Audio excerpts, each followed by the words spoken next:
Un avion militaire nigérian immobilisé au Burkina Faso, des menaces d'ouverture du feu et une Afrique de l'Ouest suspendue au bord du gouffre. Que cache vraiment cet incident? Est-ce une simple panne ou un signal annonciateur de la rupture d'un équilibre régional déjà précaire, forgé sur des décennies d'efforts, de compromis fragiles et d'alliances mouvantes?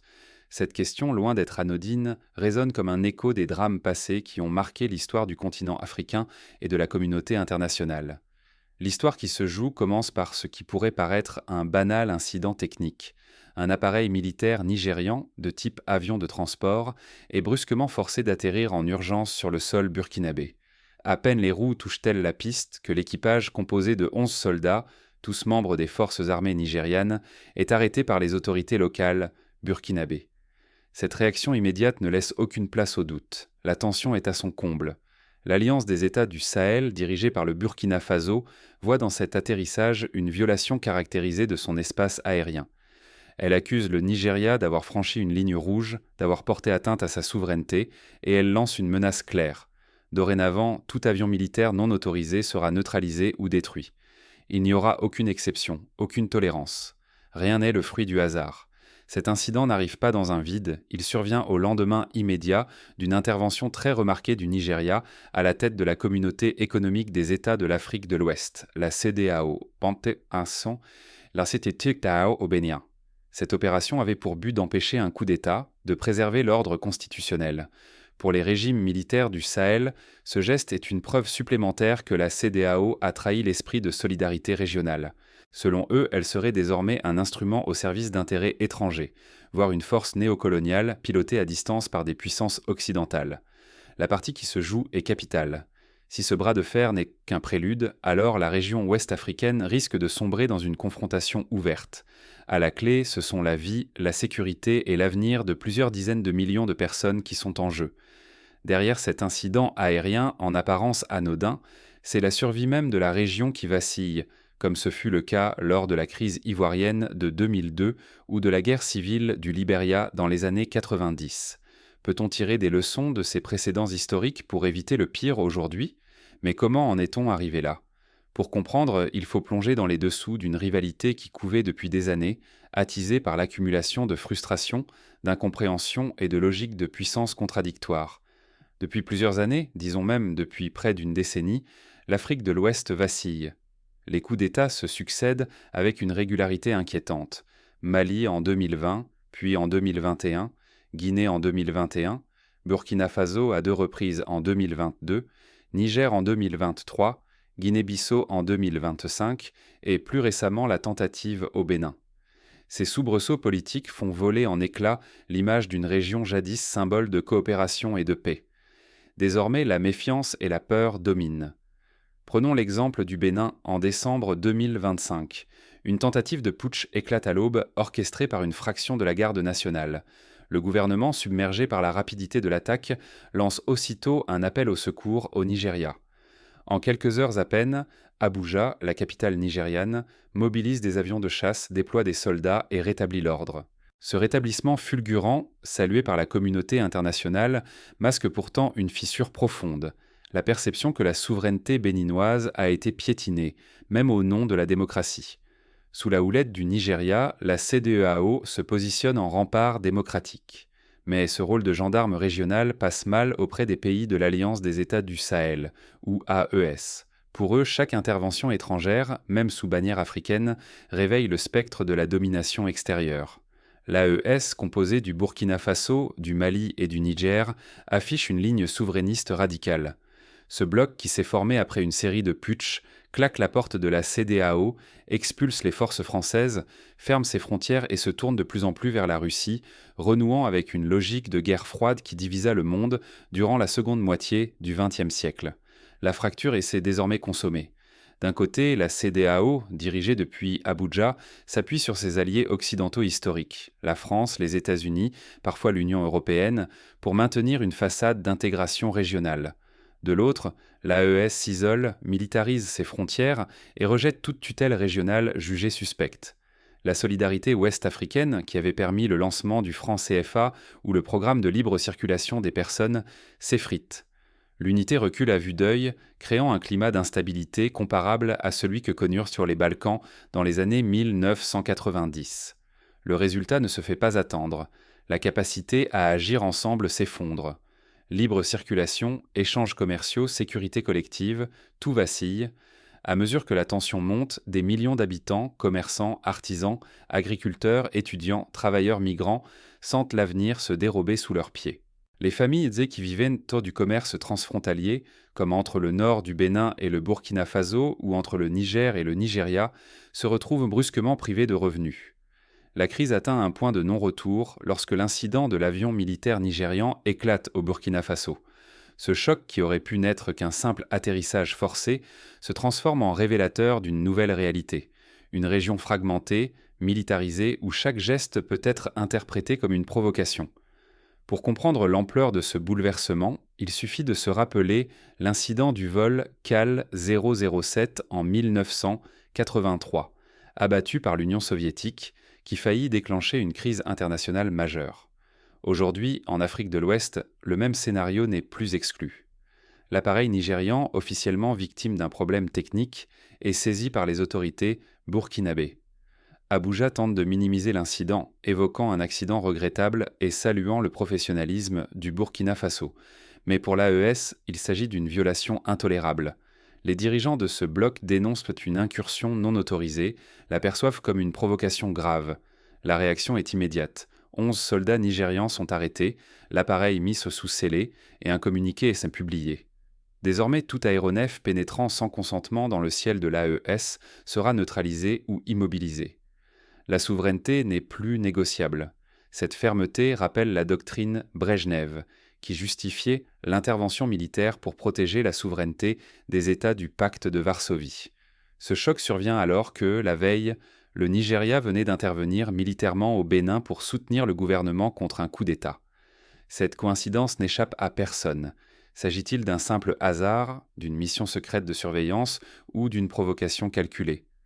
Dans les capitales sahéliennes, les soupçons d'opérations clandestines se multiplient. Certains experts évoquent même la possibilité que l'avion transportait du matériel de renseignement ou qu'il tentait de cartographier les défenses burkinabées. La confiance déjà érodée vole en éclats. Désormais, chaque camp s'imagine l'autre à l'œuvre dans l'ombre, prêt à déstabiliser la région ou à imposer sa vision. Les canaux diplomatiques se ferment, remplacés par des mises en garde publiques et des menaces à peine voilées. Ce climat rappelle la crise des missiles de Cuba en 1962, où la moindre erreur de communication aurait pu déclencher une guerre mondiale. L'escalade n'est plus une crainte abstraite. Un malentendu, une erreur de navigation, et la crise pourrait basculer en confrontation armée ouverte entre deux blocs. Pour la première fois depuis plusieurs décennies, la stabilité de l'Afrique de l'Ouest ne tient plus qu'à un fil. Les scénarios les plus pessimistes circulent. Affrontements aériens, frappes de représailles, intervention par procuration de puissances extérieures. L'économie, la circulation, la sécurité des populations, l'avenir de millions de personnes, tout se retrouve suspendu à la résolution ou non de cet affrontement inédit. Les écoliers qui traversaient la frontière chaque matin, les commerçants du marché de Lomé ou de Niamey, les transporteurs routiers reliant Lagos à Dakar, tous voient la main leur quotidien bouleversé. Pour l'AES, il ne s'agit pas seulement de riposter.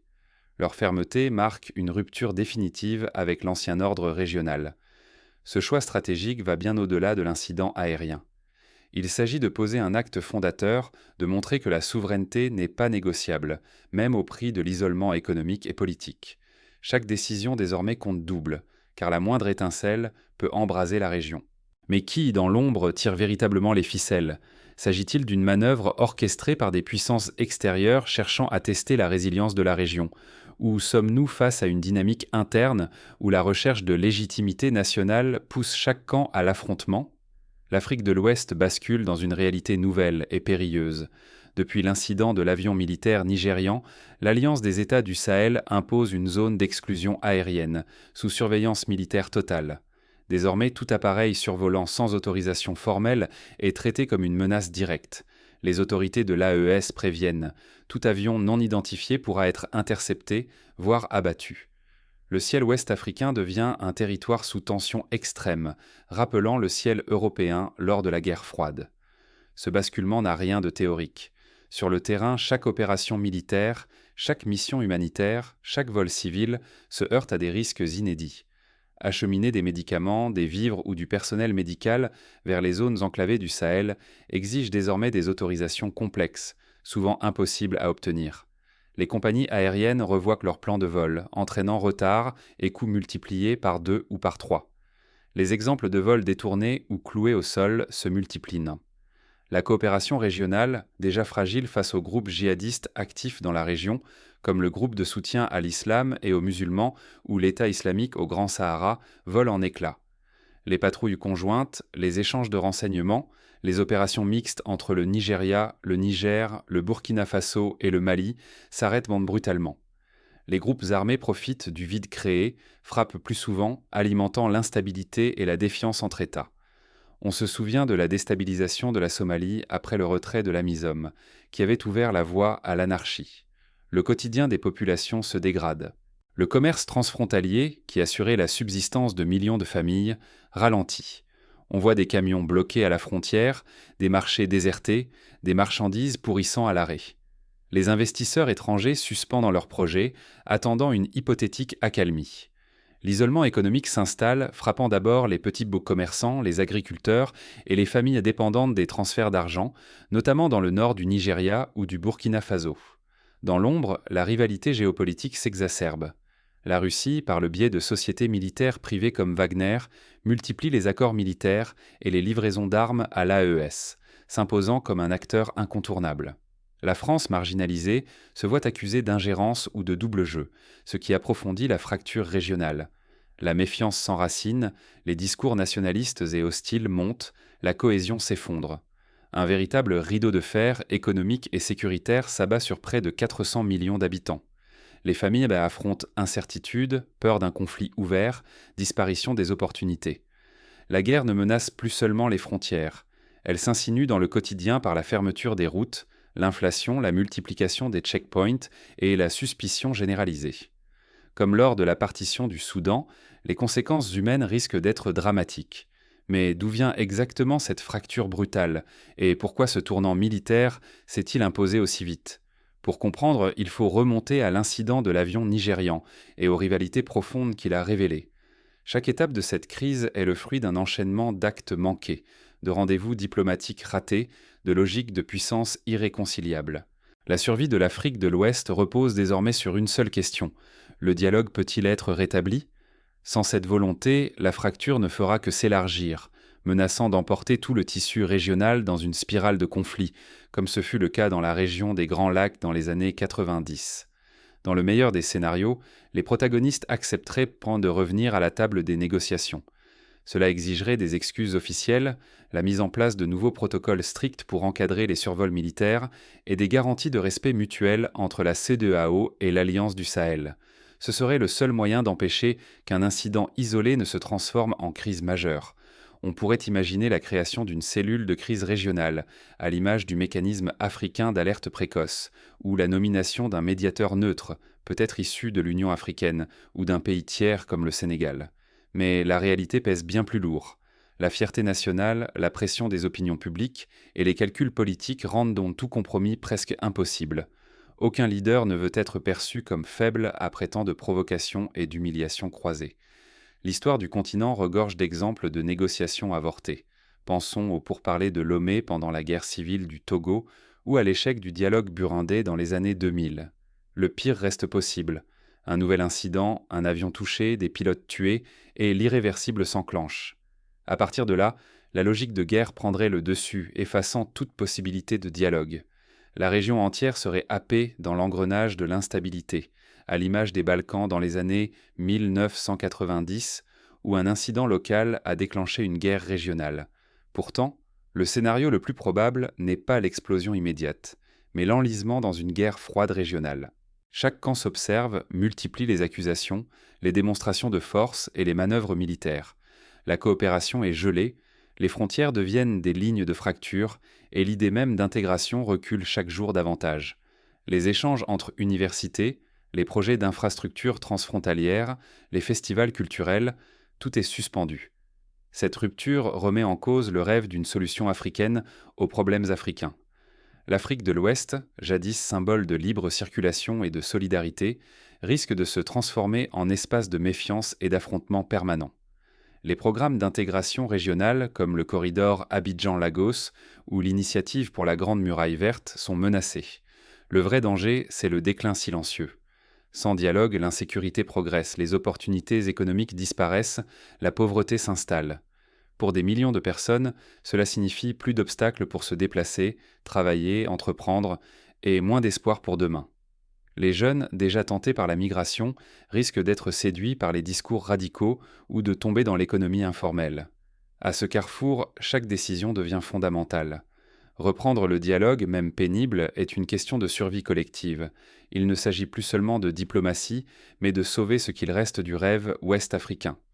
Cela suppose de reconstruire la confiance, d'accepter des compromis douloureux et de reconnaître la légitimité des préoccupations de chaque camp. Mais comment en est-on arrivé là ? Pour comprendre l'ampleur de la fracture, il faut revenir sur les enchaînements et les choix qui ont mené à cette impasse. L'affaire de l'avion militaire nigérian immobilisé au Burkina Faso ne relève pas du banal incident. Elle révèle une fracture profonde, désormais militarisée, entre deux blocs. D'un côté, la CEDEAO, menée par le Nigeria, de l'autre, l'Alliance des États du Sahel. Deux visions irréconciliables s'affrontent, là où jadis régnait confiance et circulation libre. Pour la première fois, le ciel ouest-africain devient un terrain miné. Chaque vol, chaque manœuvre militaire porte en lui la possibilité d'un engrenage incontrôlable. Désormais, il s'agit moins de simples frontières que de survie politique et sécuritaire pour chaque camp. Ce bouleversement met en danger des décennies d'intégration. Citoyens, entrepreneurs, familles, tous risquent de perdre des opportunités durement acquises. L'effondrement de la libre circulation, la montée de l'insécurité, la multiplication des tensions, tout cela n'est plus une menace abstraite, mais une réalité qui s'installe. Fermer les yeux sur ces fractures, c'est accepter la fin d'une Afrique de l'Ouest unie. C'est ouvrir la porte au péril, guerre par procuration, intervention étrangère et insécurité rampante dont nul ne sortira indemne. Nous ne pouvons pas sous-estimer la gravité de ce qui se joue. Il est temps de regarder en face. La stabilité de la région ne tient plus qu'à un fil. Plus que jamais, la vigilance et la mobilisation de tous sont nécessaires. Les initiatives citoyennes, les médiations religieuses ou traditionnelles, la pression des sociétés civiles pourraient jouer un rôle clé pour éviter l'irréparable. L'histoire nous enseigne qu'aucune crise n'est jamais totalement inéluctable, si la volonté de paix l'emporte sur la logique de confrontation. L'Afrique de l'Ouest est à un tournant. La suite dépendra de la capacité des dirigeants, mais aussi des citoyens, à choisir la voie du dialogue, du compromis et de la reconstruction d'une confiance malmenée. Ce choix, plus que jamais, est une question de vie ou de mort pour des millions de personnes. La balle est désormais dans le camp de ceux qui, au sommet comme à la base, décideront du destin d'un continent en quête d'unité et de paix.